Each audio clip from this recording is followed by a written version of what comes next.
Syed Mushtaq Ali trophy, जहां हर shot और wicket में भारतीय क्रिकेट का भविष्य छुपा है। सैयद मुश्ताक अली ट्रॉफी, जहां भारतीय क्रिकेट के नए और धमाकेदार सितारे चमकते हैं। तो आज के इस वीडियो में टॉप 6 बॉलिंग परफॉर्मेंसेस देख लेते हैं। तो नंबर 1 पे हर्षल पटेल, जिन्होंने 5 विकेट लिए थे सिर्फ 12 रन देकर अरुणाचल प्रदेश के सामने।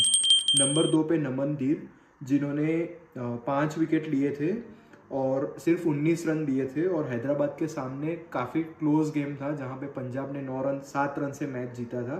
नंबर 3 पे श्रेयस गोपाल, 4 विकेट 19 रन देके अगेंस्ट बड़ौदा, जिसमें उन्होंने हैट्रिक लिया था और 2 विकेट उसमें पांड्या ब्रदर्स के थे। नंबर 4 पे अरजान नागवासवाला, जिन्होंने 4 विकेट्स लिए थे 21 रन्स देकर कर्नाटका के सामने, तमिलनाडु के सामने, जहां पे गुजरात ने 134 रन डिफेंड किए थे और जीती थी गुजरात की टीम।